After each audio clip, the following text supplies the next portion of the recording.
Hello everyone, আসসালামু আলাইকুম। KG লাভ part 7 গত পর্বে সোনিয়া অন্যজনকে ভালোবাসে কথা শুনে সালমানের পায়ের নিচ থেকে যেন মাটি সরে গেল। এখন আগে লেটস গেট স্টার্টেড। সোনিয়া বলল, আমি আপনাকে কখনো সেই স্থান দিতে পারবো না যে স্থানে শুধু আমার ভালোবাসা মানুষের জন্য। এ কথা বলে সোনিয়া কান্না করতে করতে সেখান থেকে চলে গেল, আর সালমান সেখানে দাঁড়িয়ে থাকলো। সালমানের চোখ দিয়ে অঝরে পানি পড়ছে। তখনই হীরা আসলো, এসে দেখে সালমানের চোখ দিয়ে অঝরে পানি পড়ছে। হীরা বলল, সালমান, সালমান, সালমান, তোর কি হয়েছে সালমান? সালমান চমকে উঠল। সালমান হীরাকে দেখে জড়িয়ে ধরে বলল, সোনিয়া অন্যজনকে ভালোবাসে, সোনিয়া আমাকে ভালোবাসে না রে, সোনিয়া আমাকে ভালোবাসে না। হীরা বলল, শান্ত হ, সোনিয়া তোকে ভালোবাসে না, তুই তো সোনিয়াকে ভালোবাসিস। সালমান বলল, হ্যাঁ বন্ধু, তুই ঠিক বলেছিস, আমি সোনিয়াকে ভালোবাসি। আমার কাছ থেকে সোনিয়াকে কেউ কেড়ে নিতে পারবে না। সোনিয়া শুধু আমার, বুঝলি হীরা, সোনিয়া শুধু আমার। শান্ত হ, তুই শান্ত হ, আমি দেখছি আমি কিছু করতে পারি কি না। মামুন, মামুন তো, মামুনের প্রেমিকা তো সাথী, আর সাথী প্রিয় বান্ধবী সোনিয়া। তাহলে আমাকে এখনই ফোন দিতে হবে। ফোন দিলে আমি জানতে পারবো সোনিয়ার খবর। হীরা সঙ্গে সঙ্গে মামুনকে ফোন দিল।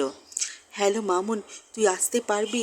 তোর প্রেমিকাকে নিয়ে আমরা যেই রেস্টুরেন্টে আড্ডা দিই না সেখানে আয়। সালমান বলল, মামুনকে? হীরা বলল, মামুন আমার বন্ধু, আর মামুনের প্রেমিকার সাথী, সোনিয়ার প্রিয় বান্ধবী। আর সাথীর মাধ্যমে আমরা সোনিয়া কাকে ভালোবাসে তার খবর জানতে পারবো। চল সালমান, দেরি না করে চল। সালমান ও হীরা বাইকে করে চলে গেল। সালমান ও হীরা রেস্টুরেন্টে আসলো। মামুন টেবিলে বসে আছে। হীরা বলল, বন্ধু তুই এসেছিস? মামুন বলল, হীরা তুই জরুরি রেস্টুরেন্টে আসতে বললি, আমার প্রেমিকাকে নিয়ে কি ব্যাপার? হীরা বলল, সাথী কোথায় রে? মামুন বলল, সাথী আসতেছে, আগে বল কি ব্যাপার। এই বলে মামুনের চোখ পড়ল সালমানের দিকে। হীরা বলল, আমার বন্ধু সালমান। মামুন বলল, ও সালমান, হীরার মুখে তোমার কথা অনেক শুনেছি। হীরার বন্ধু মানে আমারও বন্ধু। তখনই সাথী এলো। মামুন বলল, এই যে সাথী এসে পড়েছে। সাথী, তোমার সাথে পরিচয় করে দেই, সালমান আমার বন্ধু। আর হীরাকে তো তুমি চিনোই। সাথী বলল, হ্যাঁ আমি হীরা ভাইকে ভালো করেই চিনি। হীরা ভাইয়ের সাথে তো অনেকবার কথা বলেছি, তাই না মামুন? মামুন বলল, হ্যাঁ। হীরা ভাই আপনি কেমন আছেন? হীরা বলল, না সাথী, আমি ভালো নেই, আমি অনেক সমস্যার মধ্যে আছি। সাথী বলল, কী সমস্যা হীরা ভাই? সালমানকে নিয়ে। সালমানকে নিয়ে? হীরা ভাই আমি তো কিছু বুঝতে পারছি না, আপনি আমাকে খুলে বলেন, আপনার বন্ধুর সালমানের কি হয়েছে? হীরা বলল, তুমি পারো সাথী আমার বন্ধুকে কষ্ট থেকে মুক্তি দিতে। সাথী বলল, আমি কিভাবে পারবো হীরা ভাই? কি বলছেন, আমি তো কিছু বুঝতে পারছি না। তুমি সোনিয়াকে চিনো না? সোনিয়া, সোনিয়া তোমার প্রিয় বান্ধবী। হ্যাঁ, আমার প্রিয় বান্ধবী। আর তুমিও তো একবার আমাকে সোনিয়ার সাথে পরিচয় করে দিয়েছিলে, তাই না? হ্যাঁ, আমার মনে আছে। হীরা বলল, সালমান সোনিয়াকে ভালোবাসে।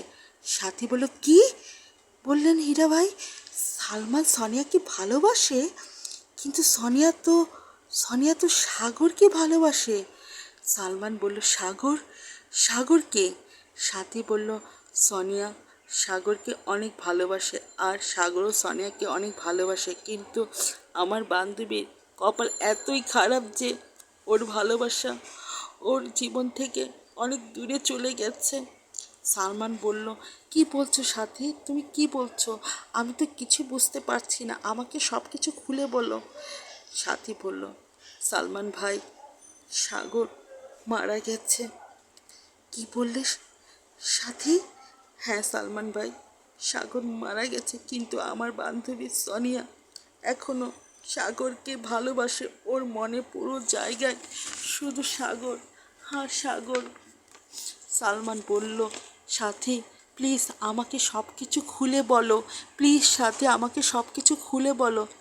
সাথী বলল, তাহলে শুনুন, আমি আর সোনিয়া যখন কলেজে প্রথম বর্ষে ভর্তি হয়েছি, সোনিয়া একজন ভালো মেয়ে। সোনিয়া সবসময় হাসি খুশি থাকতো, সবার সাথে সুন্দর করে কথা বলতো। একদিন আমার কলেজে যেতে দেরি হয়ে গেছে, তাই আমি সোনিয়াকে ফোন করে জানিয়ে দিয়েছি যে আমার কলেজে আসতে আজকে দেরি হবে। সোনিয়া, তুই কলেজে চলে যা। সোনিয়া অনেক আগে চলে গিয়েছিল কলেজে। সোনিয়া যখন আসছিল তখনই একটি ছেলের সাথে ধাক্কা লাগে সোনিয়ার। সোনিয়া পড়ে যাবে, তখনই ছেলেটা সোনিয়ার হাত ধরে ফেলে। সোনিয়া যখন তাকায় ছেলেটার দিকে, তখন তাকিয়েই থাকে। ছেলেটা দেখতে অনেক সুন্দর আর হ্যান্ডসাম। ছেলেটা দুষ্টুমি করে বলে, হ্যালো ম্যাডাম, আপনি কি আমার হাতটা ছাড়বেন না ধরেই রাখবেন? আপনি কি ঠিক আছেন, না আমার হ্যান্ডসাম দেখে ফিদা হয়ে গেছেন? জি, আপনি আমার হাতটা ছাড়ুন। আর আপনি ঠিক আছেন তো? হ্যাঁ, আমি ঠিক আছি। ছেলেটা বলল, আপনি কি কলেজেই নতুন? সোনিয়া বলল, হ্যাঁ, আমি প্রথম বর্ষে পড়ি। ছেলেটা বলল, আমি তো দ্বিতীয় বর্ষে পড়ি। ছেলেটা বলল, তোমার নাম কি? আমার নাম সোনিয়া। আর আপনার নাম? আমার নাম সাগর। তুমি আমাকে সাগর বলেই ডাকতে পারবে, আর কোনো সমস্যা হলে আমাকে বলবে, ঠিক আছে? এই বলে সাগর সেখান থেকে চলে গেল। আর সোনিয়া তাকিয়ে রইল সাগরে যাওয়ার পথে। আজ আমার গল্প আমি এখানে শেষ করছি। যদি আপনাদের কাছে আমার গল্প ভালো লাগে তাহলে লাইক, কমেন্ট, শেয়ার ও সাবস্ক্রাইব করবেন। অবশ্যই অল বেল বাটনে ক্লিক করবেন যাতে আমার ভিডিও সবার আগে আপনাদের কাছে পৌঁছে যায়। আসসালামু আলাইকুম, বাই বাই, টাটা।